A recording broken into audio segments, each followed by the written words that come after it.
dua topik ya, dua pembahasan besar, yaitu tentang manajemen operasional dan manajemen SDM. Baik, alhamdulillah kita bisa diberikan kesempatan untuk bisa mengikuti pembelajaran malam ini, dan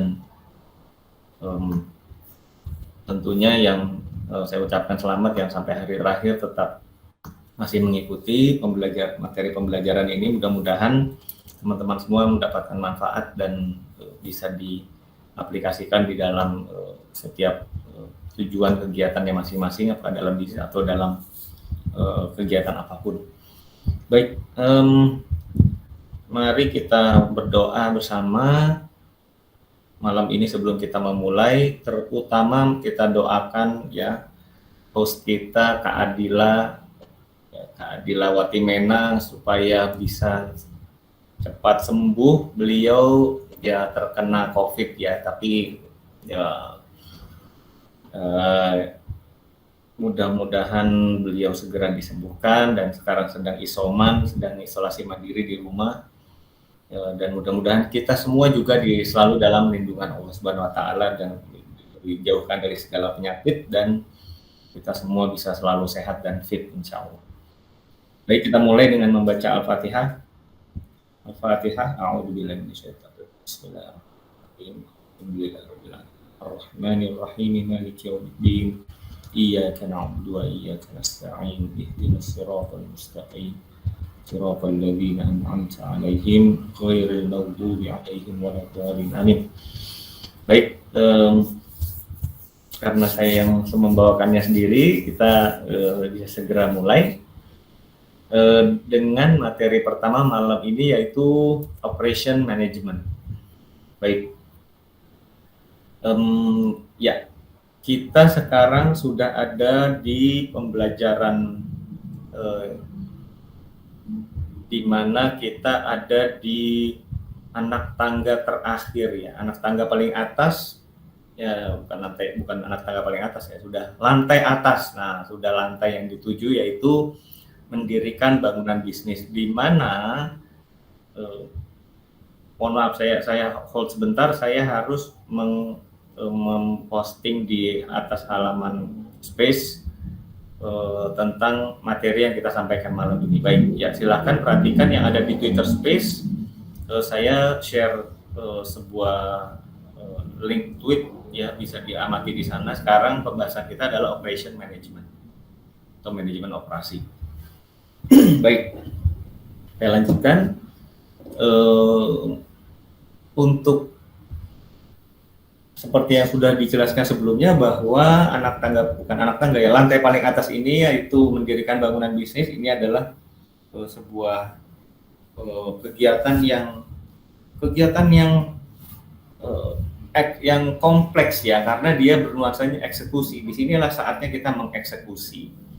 Yang dieksekusi itu apa? Yang dieksekusi adalah mindset entrepreneurship yang ada di bawahnya, ada di anak tangga di bawahnya, yaitu memulai memilih pembeli, memilih produk, kemudian memilih tipe bisnis, dan pada akhirnya menetapkan model bisnis. Nah, bangunan bisnis yang di atasnya inilah, yang ditopang di atas inilah, yang akhirnya itu dibangun di atas mindset atau di atas zona entrepreneur ya.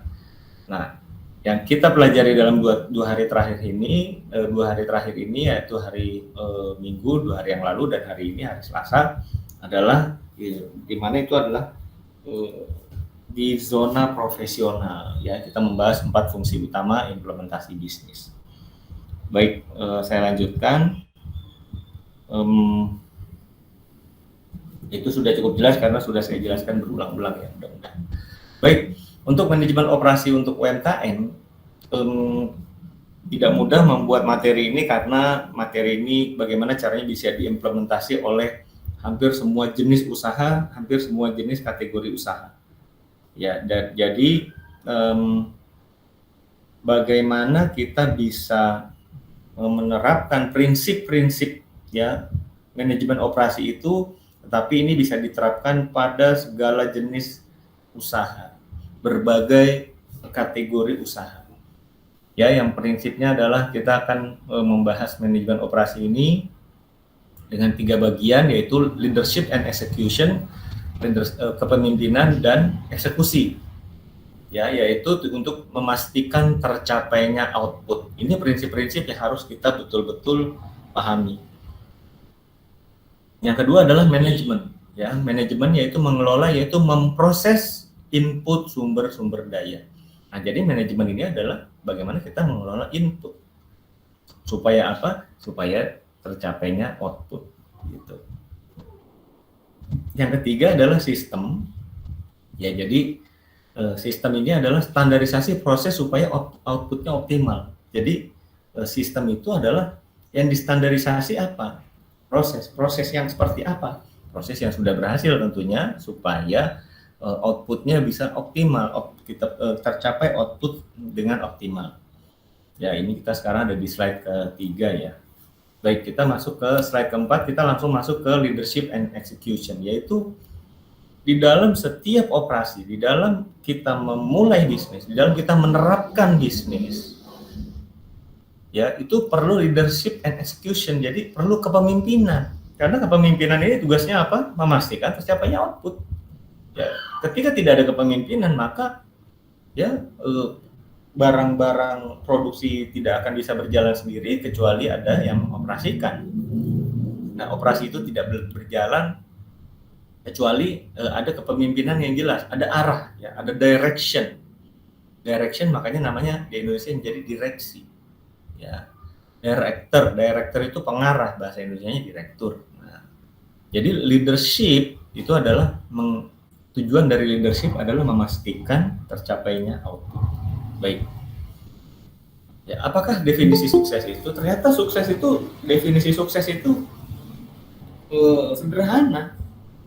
Ya, kalau teman-teman bisa menggoogling di Google ya, kita googling definition of success. Ya, intinya adalah tercapainya tujuan. Itu adalah definisi sukses. Maka hari ini kita akan mempelajari yang disebut sebagai IPO mindset. Ya, tujuan itu adalah output, cara itu adalah proses, sumber daya adalah input. Ya, nah jadi ini adalah cara sederhana bagaimana mindset sederhana bagaimana kita bisa berhasil untuk mengelola usaha kita.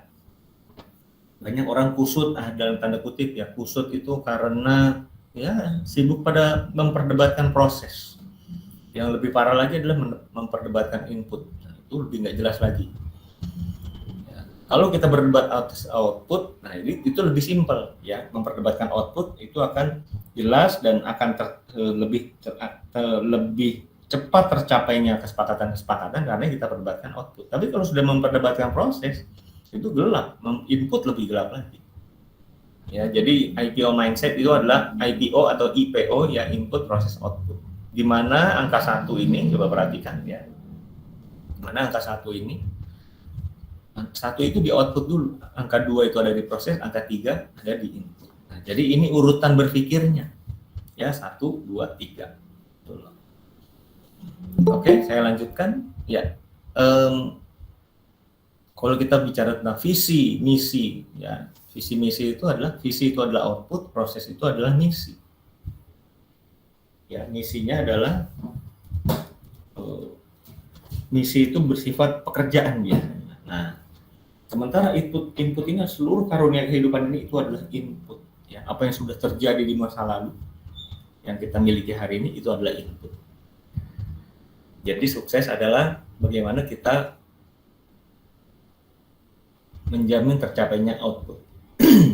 Baik, kita lanjutkan.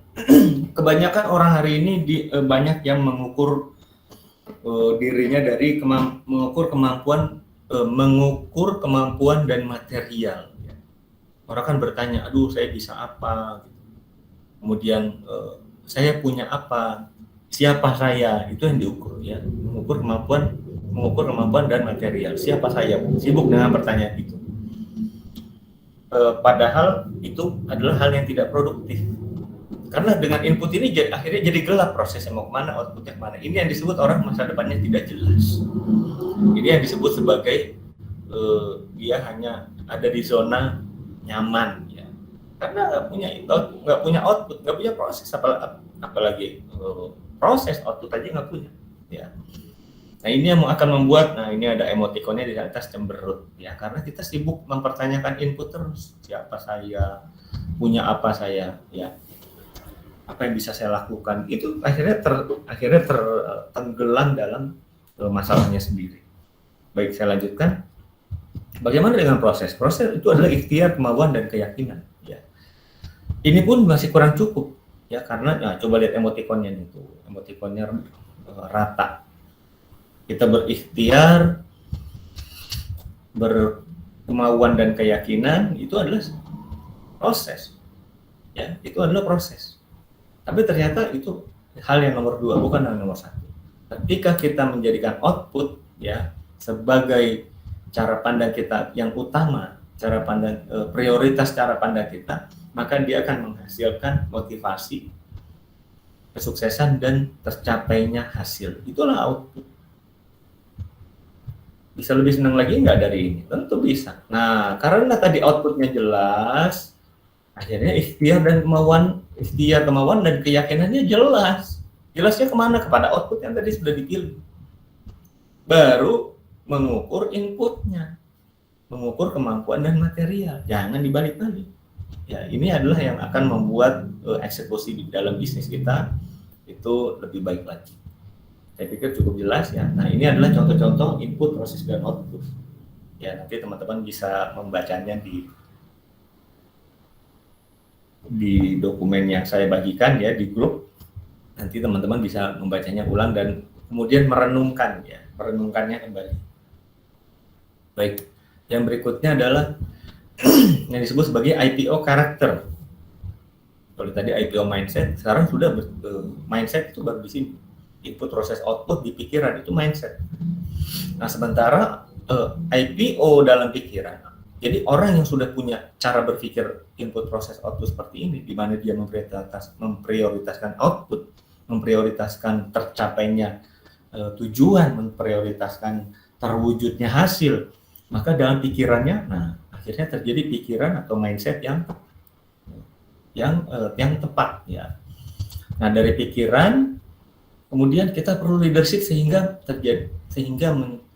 melahirkan kata. Dari pikiran kemudian berkata dulu. Ada nggak kata-kata yang bisa kita dengarkan di dalam, walaupun mulut kita tidak terucap? Ada, namanya doa. Ya, dengan berdoa itu kita secara tidak langsung juga itu sudah membentuk keyakinan di dalam diri kita. Ya, makanya orang yang berdoa itu istilahnya hidupnya berkah itu begitu. Selain dia memang doa di teks kok doa itu kita meminta kepada sang pemilik segalanya. Di saat yang bersamaan doa itu kembali kepada si pengucap doa tersebut. Karena dia punya harapan. Dia punya keinginan, punya suatu tujuan dalam doa tadi. Ya, sehingga kata tadi juga mengandung output, proses, input, atau input, proses, dan output. Ketika katanya sudah berulang-ulang, ketika doanya semakin kuat, maka dia akan terdorong untuk melakukan yang disebut beraksi atau mewujudkannya. Lagi-lagi dengan mindset, input, proses, output. Itulah yang disebut karakter, ya.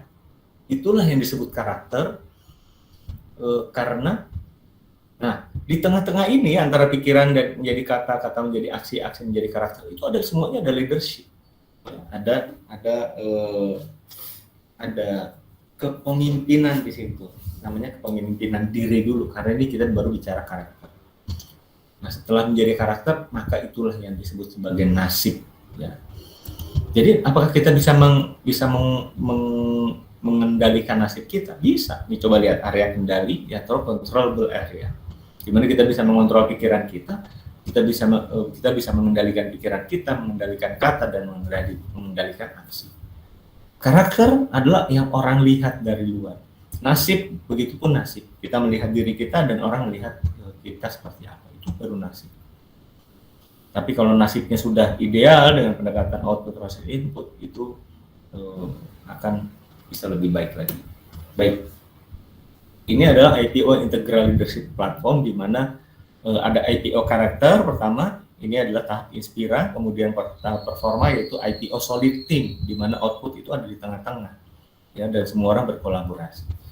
Nah, di sisi IPO Structure Organization atau Orbit, ini adalah bagaimana tadi tim-tim kecil tadi dirangkai menjadi besar, menjadi satu, menjadi besar, sehingga dapat diarahkan untuk mencapai arah, arah organisasi atau arah perusahaan, gitu.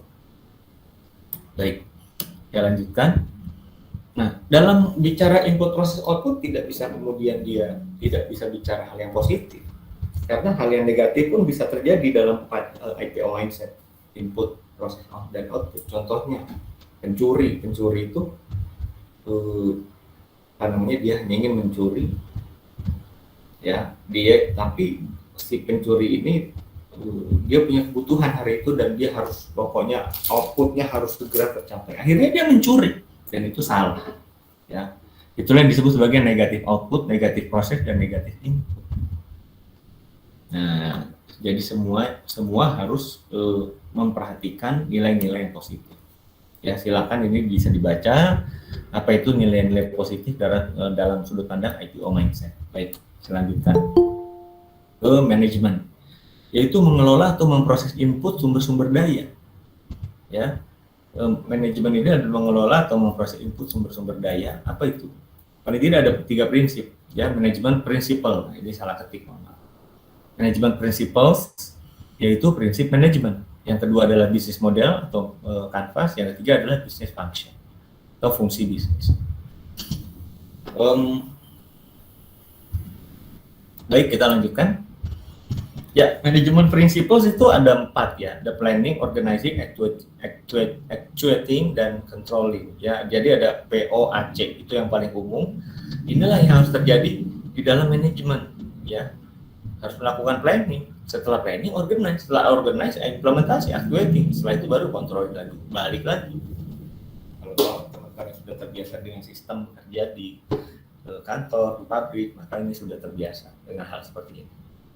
Baik, jadi yang dikelola oleh manajer yang harusnya punya kemampuan manajemen, maka bisnis model canvas inilah ya salah satu dashboardnya leader yang harus ditempel di ruangannya, kemudian diamati terus sampai akhirnya dia memperbaiki terus sampai akhirnya jadi. Oke, itu semua bisa dipelajari, bisa di framing dengan bisnis model canvas atau BMC yang terkenalnya, ya. Ya, lebih kurang ini BMC yang sudah di Indonesiakan versinya. Ya, kita sekarang belajar bisnis function atau fungsi bisnis. Ya, ada marketing, keuangan, operasional, dan HRD. Sebagaimana tadi mendirikan bangunan bisnis, ya, itu adalah terdiri dari 4 fungsi. Yang berikutnya adalah sistem, yaitu standarisasi proses untuk output yang optimal. Oke, standarisasi proses untuk output yang optimal. Nah, kita selalu dengan sudut pandang IPO. Baik, yang pertama adalah IPO mindset, standarisasi berbasis output, yang kedua Kaizen, yang ketiga SOP dan flowchart. Inilah yang disebut dengan sistem. Ya, tadi IPO mindset sudah dibahas. Kemudian ya, ini dia IPO mindset itu dia lebih besar daripada Kaizen. Sementara flowchart dan tools itu juga lebih kecil daripada Kaizen. Tetapi kita tetap perlu memiliki hal ini. Oke, ini adalah IPO mindset yang bisa kita gunakan dalam manajemen dan kegiatan hidup sehari-hari. Kaizen intinya adalah perbaikan, continuous improvement, ya, kita selalu memperbaiki produk, memperbaiki layanan dan lain-lain sehingga dia menjadi menghadirkan kepuasan konsumen. Ya. Yang berikutnya adalah bagaimana membuat SOP dan flowchart, yaitu syaratnya yang di tengah ini, perhatikan, easy, ya, harus easy atau harus mudah. Yang mudah apa? Mudah diterapkan, mudah dipelajari secara mandiri, mudah diajarkan, dan pada akhirnya mudah diimprovisasi, mudah ditingkatkan. Nah, ini adalah prinsip dari SOP dan flowchart. Ini semuanya juga bisa dibaca proses pembuatan SOP, ya, sampai akhirnya kembali melakukan perbaikan. Oke. Ya, ini juga salah satu contoh SOP dan flowchart ya. Nah, ini contoh SOP ya, Standard Operating Procedure yang um,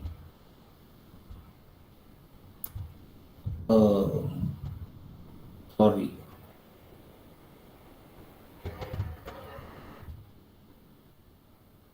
Oh ya, kembali ke flowchart ya, di mana SOP dan flowchart ini adalah dibuat seperti ini supaya mudah diterapkan di dalam bisnis kita masing-masing ya.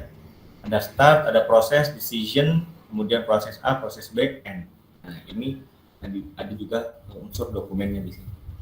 Baik, ini adalah contoh SOP ya, prosedur. Ini adalah prosedur pemesanan laundry supplies. Nah, ini adalah ada sebuah contoh ya yang bisa kita terapkan di dalam ketika kita membuat SOP. Baik, untuk sesi yang pertama saya pikir sudah selesai ya.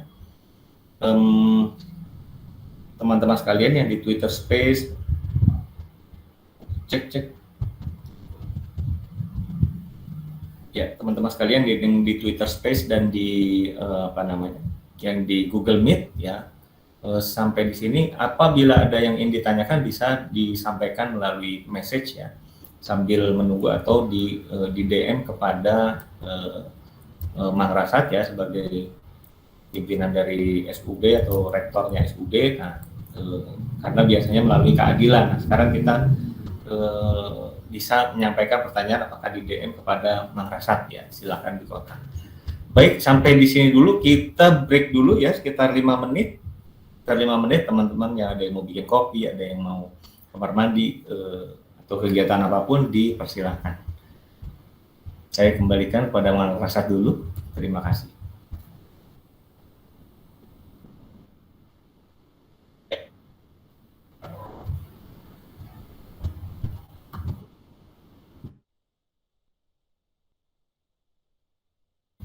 Oh, baik. Siap. Ya.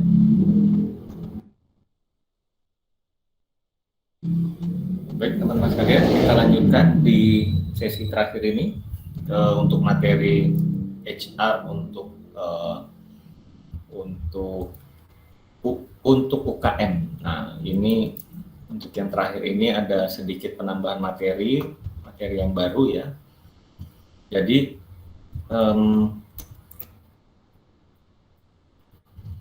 kenapa namanya HR untuk UKM dan bukan untuk UMKM? Karena memang untuk mikro dinilai terlalu berat ya, untuk mikro, jadi sehingga kita namanya adalah SDM for UKM. Nah, gitu. Ya, jadi ini lagi-lagi kita sudah di titik terakhir di mana kita akan yang disebut sebagai masuk pembahasan untuk mendirikan bangunan bisnis ya, yaitu ada 4 fungsi manajemen di situ: marketing, finance, operational, dan SDM. Baik, dan juga itu adalah sebagai zona dari zona yang disebut sebagai zona profesional. Ya, sudah cukup jelas. Ya, intinya ini kita ada penambahan sedikit yang saya tambahkan, yaitu pendekatan input, proses, dan output. Jadi output dari SDM, output dari pengelolaan SDM adalah bahwa sebuah usaha itu bisa dikembangkan ya, di scalability. Jadi kemampuan untuk ditingkatkan skalanya. Nah, scalability adalah di mana ketika kita mengelola SDM dengan baik, maka dia bisa lebih mudah untuk diperbesar kapasitas usahanya. Kapasitas usaha adalah salah satu yang akan diperbesar skala usahanya. Ya, jadi yang kedua adalah automation ya. Automation ini adalah di mana sebuah pekerjaan itu bisa dikerjakan secara otomatis. Contohnya seperti bahwa tidak setiap ada masalah pihak manajemen selalu diminta untuk mengambil keputusan. Ya, jadi karena sudah terjadi automation, ketika ada didelegasikannya, delegation, jadi didelegasikannya beberapa keputusan-keputusan puncak mulai dibagi-bagi kepada tingkatan yang lebih rendah. Makanya dengan begitu akan terjadi yang disebut sebagai automation. Karena tadi ketika itu sudah menjadi sistem, maka ada pengambilan keputusan bisa menjadi lebih simpel, bisa kita mengambil keputusan itu bisa lebih cepat lagi tanpa harus menunggu berkumpul semua, musyawarah lagi, kesepakatan lagi. Nah, itu terlalu panjang ya. Yang terakhir adalah achievements. Achievements ini bahwa output dari manajemen SDM itu adalah bahwa tercapainya sebuah prestasi, achievements. Ya, kalau cuma biasa-biasa saja buat apa gitu, karena bisnis ini harus mencapai suatu tingkat achievements atau prestasi, ya, tercapainya prestasi. Itu adalah outputnya. Bagaimana dengan prosesnya? Ya, prosesnya adalah performance, culture, dan leadership. Terakhir inputnya adalah bicara tentang skill set, tool set, dan mindset. Jadi itu semua adalah input dalam HR for UMKM ini. Baik, kita bahas sedikit ya tentang achievement. Achievements, automation, dan scalability. Yang paling kanan adalah scalability, yang ditingkatkan skalanya itu apa? Aset nomor 1. Ya. Jadi yang meningkat adalah aset usaha. Itu yang disebut sebagai usahanya bertumbuh. Ya, usahanya bertumbuh semakin besar, yang dinilai dari tumbuhnya itu adalah aset, bukan omset loh. Jadi omset, ada perusahaan yang omsetnya boleh dibilang omsetnya tidak besar, bahkan profitnya merugi, tetapi asetnya bertumbuh. Ada yang seperti itu. Nah, sehingga kita melihat di pasaran kok ada ya perusahaan yang rugi tapi tetap dijalankan. Itu artinya dia yang bertumbuh ternyata asetnya. Nah, bukan yang bertumbuh adalah profitnya atau cash flow. Yang berikutnya adalah skala semakin bisa diperbesar, maka salah satu cara mengukurnya adalah dengan marketnya. Apakah marketnya bertumbuh? Apakah pembelinya lebih banyak? Nah, gitu. Yang ketiga bicara tentang sistem. Ya, sistemnya, apakah sistemnya juga bisa diperbesar? Apakah sistemnya mudah, bisa diduplikasi dan difotokopi oleh orang yang berbeda? Nah, yang terakhir adalah yang skalanya akan berkembang terus, ya tentu sumber daya manusianya secara kuantitas, secara kapasitas, ya kualitas juga itu turut bertumbuh. Nah, lagi-lagi output dari manajemen SDM itu adalah automation. Automation apa? Dalam membuat keputusan seperti yang saya bilang tadi. Yang berikutnya adalah dalam manajemen. Ya, tidak semua planning, organizing, actuating, controlling itu selalu tingkat manajemen yang paling puncak yang melaksanakannya, gitu.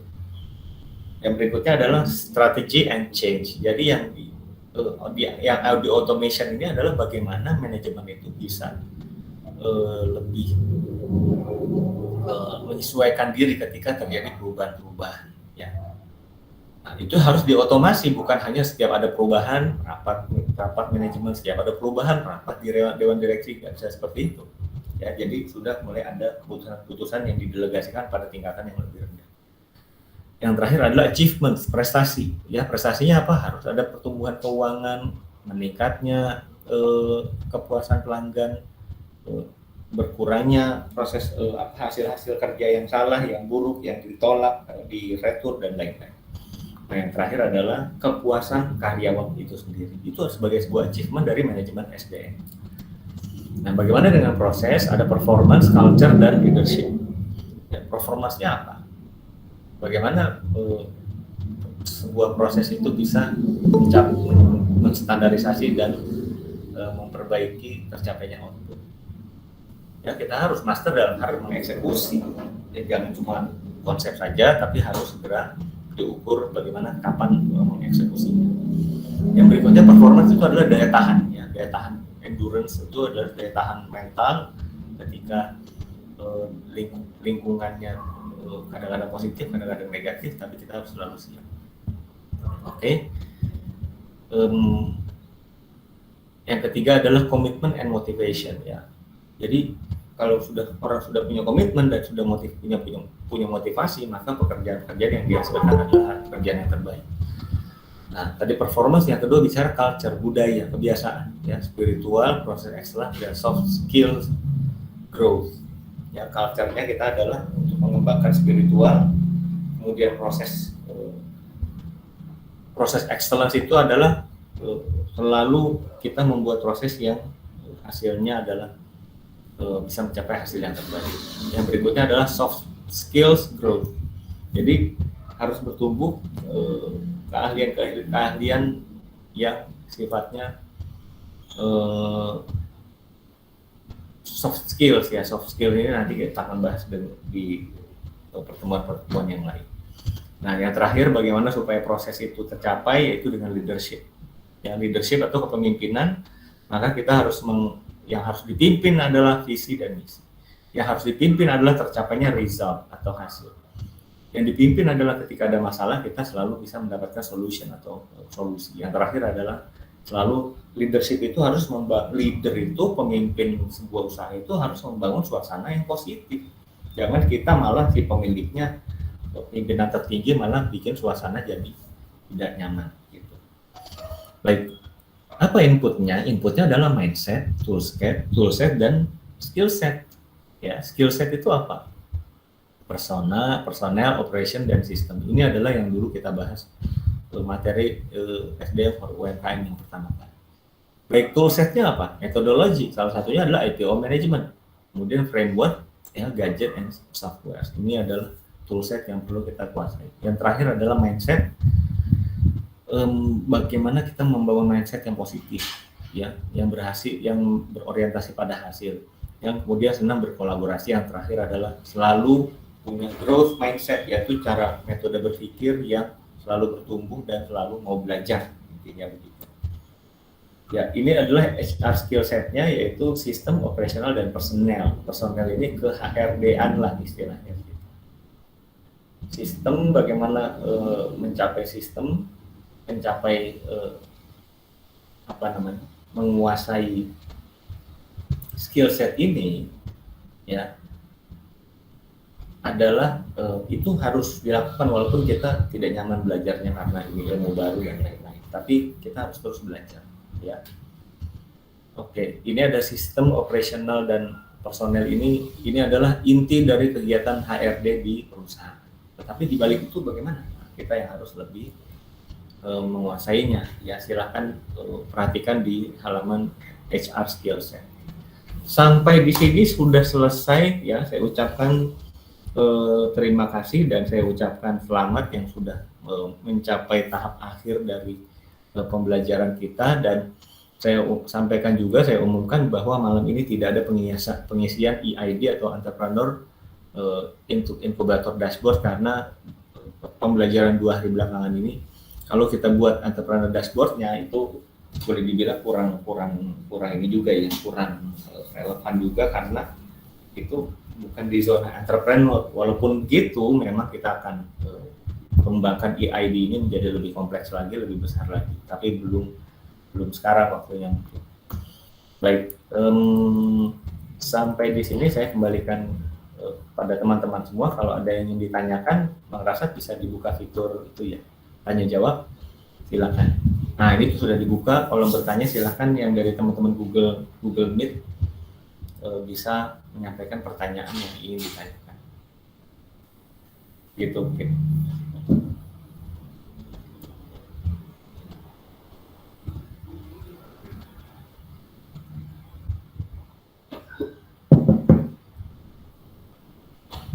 Saya pikir untuk malam ini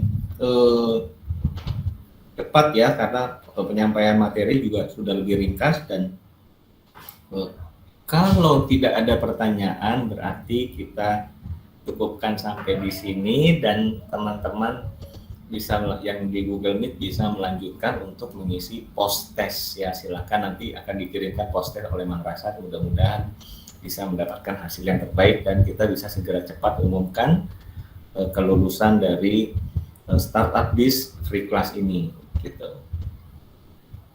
Ya, karena tidak ada keadilan, jadinya kaku juga nih.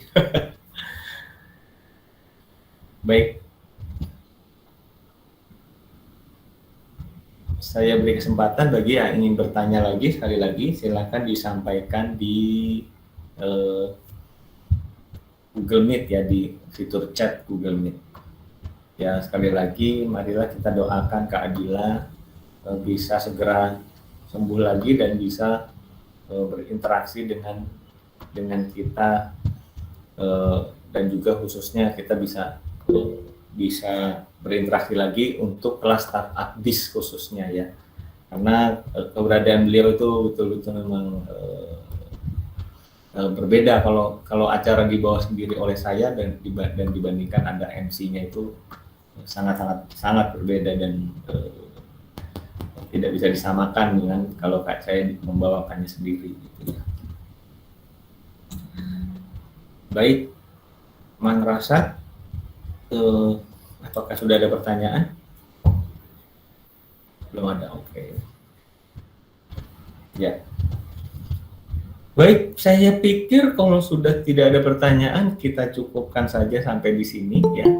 Ini adalah yang tercepat dibanding yang materi-materi yang sebelumnya. Semoga teman-teman semua bisa mengikutinya dengan baik ya, materi yang saya sampaikan, dan saya doakan bisa diterapkan pada bisnisnya dan di dalam kehidupan sehari-hari tentunya, karena materi hari ini juga bicara tentang bagaimana tentang IPO mindset. Nah, IPO mindset ini coba diterapkan dalam kehidupan kita, di mana output lah yang menjadi prioritas. Setelah itu bicara tentang proses, dan terakhir adalah bicara tentang input. Nah, gitu. Begitu mungkin ya, sudah jam 20:46. Kalau tidak ada yang ditanyakan, saya pikir kita selesaikan sampai di sini dan sampai berjumpa di grup.